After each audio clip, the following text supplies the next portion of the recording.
नमस्कार, मैं हूं आपके साथ साक्षी। उत्तर प्रदेश की राजनीति एक बार फिर गर्मा गई है। अपनी जनता पार्टी के राष्ट्रीय अध्यक्ष और यूपी के पूर्व कैबिनेट मंत्री स्वामी प्रसाद मौर्य ने एक बार फिर ऐसा बयान दिया है जिसने पूरे राजनीतिक माहौल में हलचल मचा दी है। संविधान सम्मान जनता जागरूक यात्रा के दौरान बांदा पहुंचे मौर्य ने बेरोजगारी, महंगाई, किसानों की आय, स्कूलों के बंद होने, कानून व्यवस्था की गिरती स्थिति और केंद्र सरकार की नीतियों पर तीखा प्रहार किया है। मौर्य ने दावा किया कि देश में बढ़ती गरीबी, युवाओं की बेरोजगारी और किसानों की बदहाली ने आम जनता को हताश कर दिया है। उन्होंने कहा कि आज भारत को विश्व गुरु बनाने के सपने केवल लॉलीपॉप साबित हो रहे हैं, जबकि जमीनी सच्चाई बिल्कुल अलग है। इतना ही नहीं, उन्होंने ईवीएम, मीडिया की भूमिका, सरकारी संस्थानों की बिक्री और अन्य राज्यों में हो रही राजनीतिक हलचल को भी निशाने पर लिया। स्वामी प्रसाद मौर्य ने अपने संबोधन में कई ऐतिहासिक और संवैधानिक संदर्भ देते हुए कहा कि धर्म के आधार पर राष्ट्र की बात करना संविधान विरोधी है और इससे देश को बांटने की कोशिश होती है। उनका पूरा बयान लगातार विरोधियों पर हमलों और सरकार की नीतियों पर सवालों से भरा रहा, जिसने इस पूरे मुद्दे को और भी चर्चाओं में ला दिया है। चलिए देखिए ये वीडियो। अपनी जनता पार्टी ने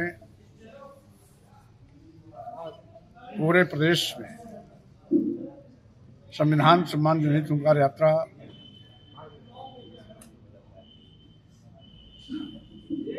मानवर काशीराम जी के जन्मदिन 15 मार्च 2025 को शुभारंभ किया था, जिसके 7वें चरण के कार्यक्रम में आज हम बांदा पहुंचे हैं।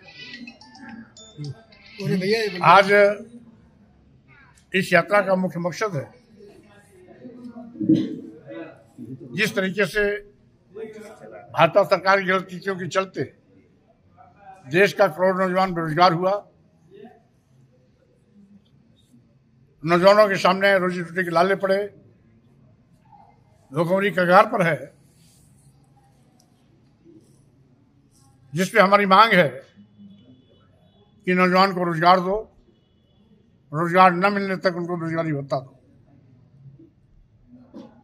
आज प्रधानमंत्री भारत को विश्व गुरु बनाने का सपना दिखाते हैं, लॉलीपॉप दिखाते हैं, लेकिन दुर्भाग्य है कि जब से मोदी जी आए हैं हमारा भारत गरीब हुआ, कंगाल हुआ, लाचार हुआ, दुनिया के गरीब देशों में भारत शुमार हुआ। हालात बद से बदतर हैं, यहां तक कि भारत एक ऐसा देश है जहां 80 करोड़ लोगों की जिंदगी 5 किलो 10 किलो चावल पर चलती है। तो स्वाभाविक रूप से विश्व गुरु बनाने का सपना केवल धोखा है, छलावा है, जबकि देश गरीब लाचार होता जा रहा है। महंगाई आसमान पर है, आम लोगों का जीना दूभर हो गया है। किसानों को लाभकारी मूल्य देने का वादा करने के बावजूद भी आज तक लाभकारी मूल्य नहीं दिया गया। किसान की एक ही मांग है कि उनके किसानों के उत्पाद का न्यूनतम समर्थन मूल्य दिया जाए, सरकार वो भी नहीं कर रही है। छुट्टा जानवर किसान की हरी भरी फसल चल के चौपट कर दे रहे हैं, सरकार उस पर भी रोक लगाने में फेल है। आज 27,764 स्कूल जिसमें गरीब के बच्चे पढ़ते हैं, योगी सरकार बंद करने पर आमादा है। यद्यपि अपनी जनता पार्टी ने प्रदेश मुख्यालय, जिला मुख्यालय, विकास खंडों में इसका कड़ा विरोध किया, जिसके चलते योगी सरकार स्कूल बंद करने का फैसला वापस तो लिया, लेकिन अभी भी स्कूलों के बंदी पर ताले लटक रहे हैं। आज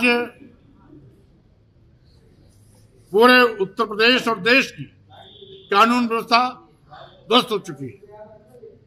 विशेष रूप से उत्तर प्रदेश जंगलराज बन गया है, क्योंकि एनसीआरबी की रिपोर्ट के मुताबिक पूरे देश में उत्तर प्रदेश में कानून व्यवस्था पूरी तरीके से खत्म हो चुकी है। यहां तक कि पूरे देश में हत्या में उत्तर प्रदेश नंबर 1 है। पूरे देश में महिला हत्या में भी उत्तर प्रदेश नंबर 1 है। पूरे देश में अपहरण के मामले में भी उत्तर प्रदेश नंबर 1 है। पूरे देश में दलित उत्पीड़न और महिला उत्पीड़न के मामले में भी उत्तर प्रदेश नंबर 1 है। दूसरे, तीसरे, चौथे, पांचवें पायदान पर जो प्रदेश आते हैं वो भी भाजपा शासित राज्य है।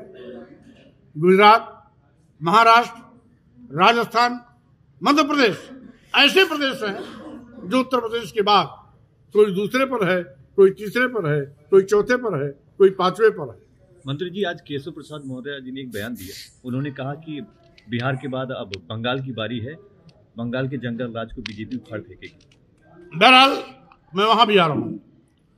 अभी जिस तरीके से आज मोदी जी देश बेच रहे हैं, अब तक देश के सभी बंदरगाह, airport, air India, 72 railway station, कई दर्जन ट्रेनें LIC जैसी बड़ी संस्था बेच दिए हैं। आगे कितना बेचेंगे इसका कोई अंदाजा नहीं, लेकिन सरकारी संस्थानों, विभागों का बेचा जाना इस बात का प्रमाण है कि मोदी जी सरकार चलाने में असफल हो रहे हैं। आज लोकतंत्र खतरे में है, जैसा कि बिहार चुनाव इस बात का गवाह है।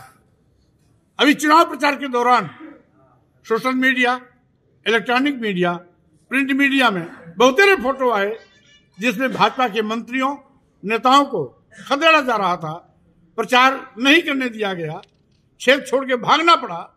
उसके बावजूद भाजपा के पक्ष में प्रचंड बहुमत की सरकार बनाने का फैसला चौंकाने वाला है। ये जनमत की जीत नहीं है, ये EVM तंत्र की जीत है, जिसका दुरुपयोग कर भाजपा बाबाही लूट रही है और बंगाल में भी ऐसा काला कारनामा करने की सोच में है। इसलिए मैं मीडिया के माध्यम से कहना चाहता हूं कि जब तक मीडिया रहेगी,